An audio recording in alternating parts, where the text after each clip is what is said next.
ओम शांति। भगवान ने स्त्री की रचना करते हुए कौन सी कमी छोड़ दी थी जो आज भी सभी माताओं में पाई जाती है। स्त्री सभी रचना से सर्वश्रेष्ठ भगवान की रचना है। भगवान ने सबसे श्रेष्ठ रचना स्त्री को में लगाया।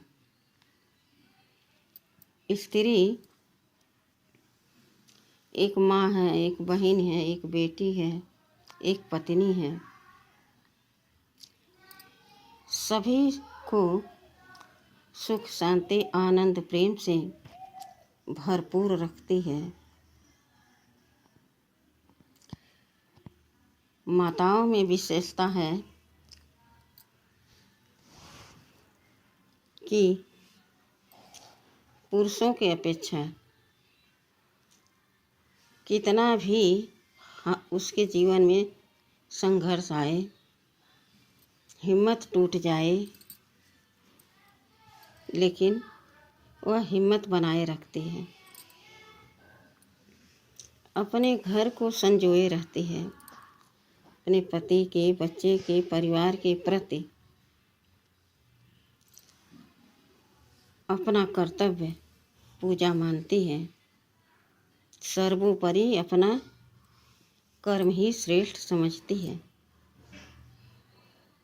एक घर को, एक माता पिता को, भाई बहन को और सारे परिवार को छोड़ करके दूसरे घर में जाती है और एक पराए घर में, पराए लोगों के बीच में वह नया जीवन जीने की तलाश करती है।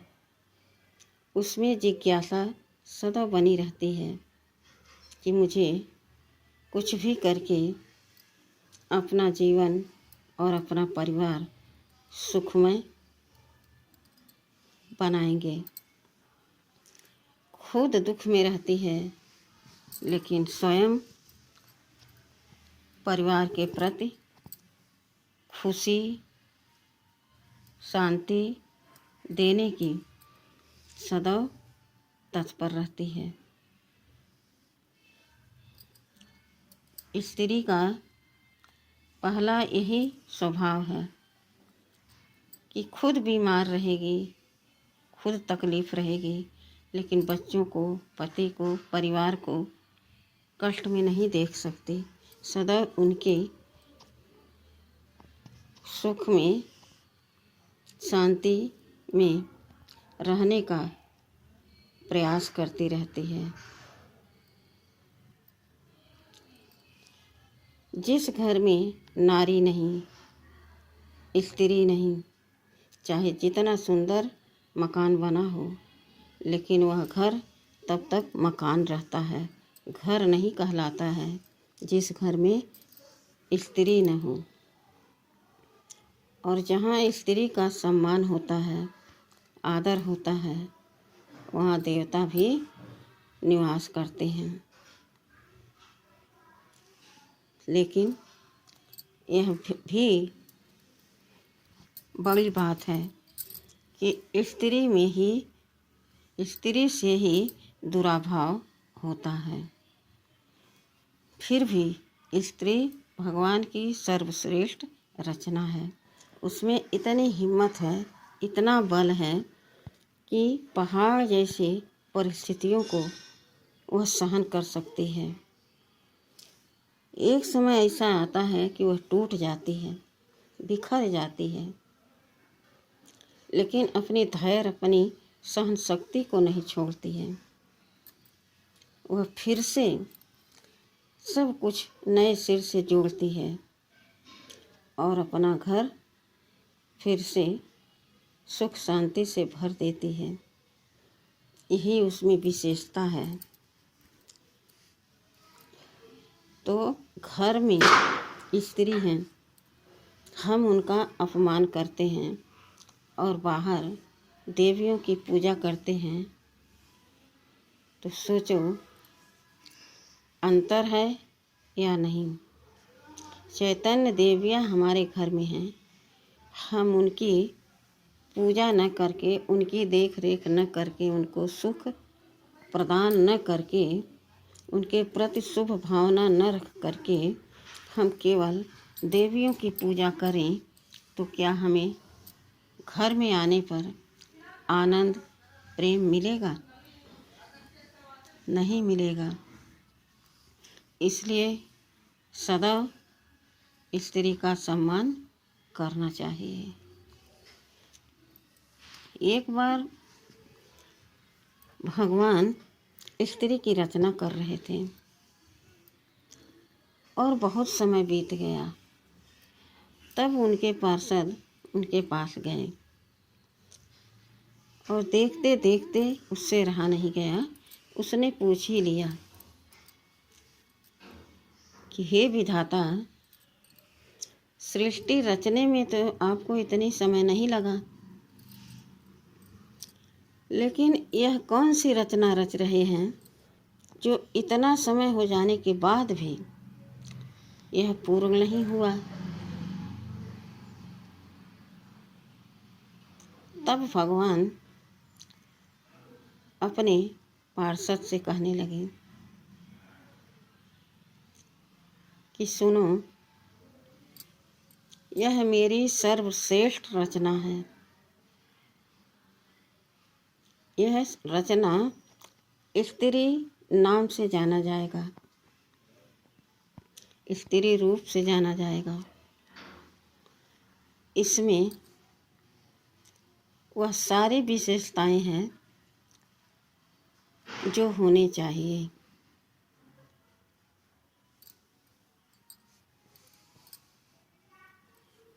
स्त्री घर की शोभा होती है, घर की मर्यादा होती है, लेकिन स्वयं मर्यादा में रहना पड़ता है और वह पसंद भी करती है। कोई काम मर्यादा के बाहर होकर के नहीं करती है। यह विशेषता रहेगा इस स्त्री में। कितनी बड़ी कठिन परीक्षा आएगी, पुरुषों से कई गुना शक्ति इसमें रहेगी, जो उस समय हिलेगी नहीं।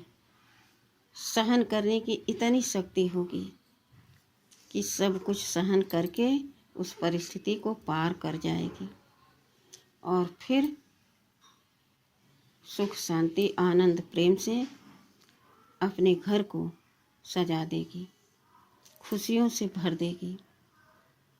इसमें यह विशेषता है।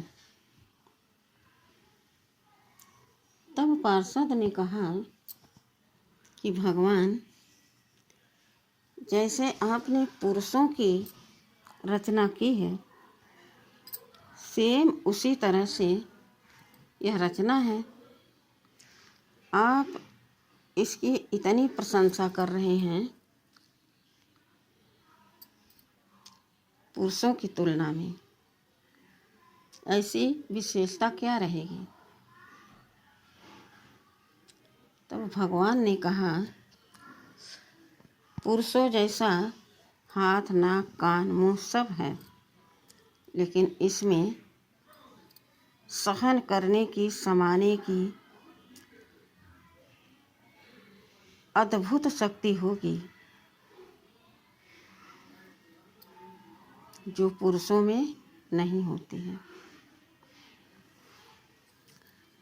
पार्षद ने कहा, ऐसी क्या बात है? उसने छुआ और कहा, भगवान जी, आप कह रहे हैं इतनी क्षमता है पुरुषों की तुलना में, कई गुणा इनमें सामर्थ्य है, शक्ति है, हिम्मत है, बल है, दृढ़ता है, यह मर्यादा में रह करके सब सारे काम करती है और स्वयं मर्यादा के अंदर बंधी रहती है, तो ऐसी क्या विशेषता है?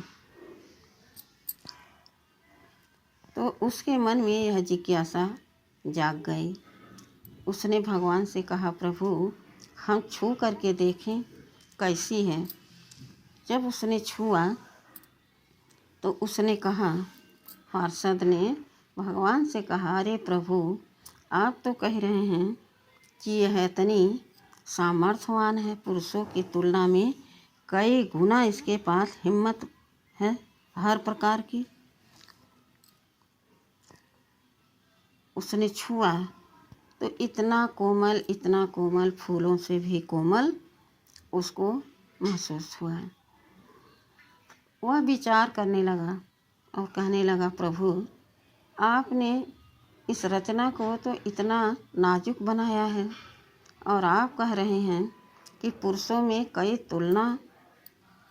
गुणा शक्ति सामर्थ्य इसमें है, कैसे?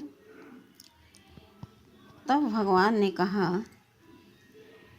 कि देखो, यह ऊपर से तो कठोर है लेकिन अंदर से इतनी मजबूत है कि कोई कितना भी तोड़ना चाहे तो तोड़ नहीं सकता। यानी इतनी सहन शक्ति है, सहन करने की शक्ति, समाने की शक्ति कि कैसी भी कठिन परिस्थिति आएगी उसको भी पार करके अपना घर परिवार संभाल लेगी। यही विशेषता इसमें पुरुषों की तुलना अधिक है। तब भगवान ने, पार्षद ने कहा, माना भगवान की बात को। फिर उससे नहीं रहा गया। फिर उसने कहा, प्रभु इसके चेहरे पर पानी कैसे आ रहा है? प्रभु ने कहा कि सुनो, ये पानी जो है जब अथाह दुख आएगा तो इसके नेत्रों से इस तरह से पानी निकलेगा। अर्थात जितनी पीड़ा इसको मिलेगी पुरुषों के द्वारा, परिवार संबंधी संपर्क के द्वारा, उतना पीड़ा यह अपनी आँखों के आंसुओं द्वारा निकाल देगी और हल्की हो जाएगी। और फिर कुछ देर बाद उसी शक्ति के साथ, सामर्थ्य के साथ सशक्त हो जाएगी और फिर से टूटे हुए रिश्तों को जोड़ देगी और फिर से सब सुंदर सुव्यवस्थित नज़र आने लगेगा। सब सुख शांति का अनुभव करने लगेंगे। तब पार्षद ने कहा, वाह प्रभु, जब आपने इतने उच्च विचार से इतनी श्रेष्ठ रचना की है तो जरूर आपकी यह रचना संपूर्ण और कंप्लीट होगी। सब सामर्थ्य शक्ति इसमें होगी। तो स्त्री को कोई हल्का न समझे। बहुत से लोगों को यही रहता है, अरे स्त्री है, स्त्री का नाम दे करके दर्जा, स्त्री के दर्जे पर कह करके उसको शक्तिहीन बना देते हैं। लेकिन कैसी भी परिस्थिति हो, वो सब कुछ सहन करके और अपने जीवन का बलिदान दे करके सबको सुख शांति देने का प्रयास करती रहती है। एक दिए की तरह, जैसे एक दीपक स्वयं जलता है, सबको प्रकाश देता है, लेकिन उसके नीचे अंधेरा रहता है। इसी तरह से एक स्त्री चाहे शारीरिक दुख हो या मानसिक तनाव हो, इन सब को वह किनारे रख करके अपने पति के, बच्चों के, परिवार के सुख के लिए सदैव लगी रहती है। तो हमारा यही निवेदन है, जो ऐसा सोच रखते हैं वह अपनी सोच को बदल दें और स्त्री का सम्मान करना सीखें। स्त्री घर की शोभा होती है, मर्यादा होती है। स्वयं मर्यादा में रह करके घर के मर्यादा के लिए हमेशा पुरुषार्थ करती रहती है। मेरे घर परिवार पर कोई आँच न आए, कोई दुख न आए, इसलिए वह सदा अपने जीवन का बलिदान दे करके अपने घर को संजोए रखती है। अच्छा, ओम शांति।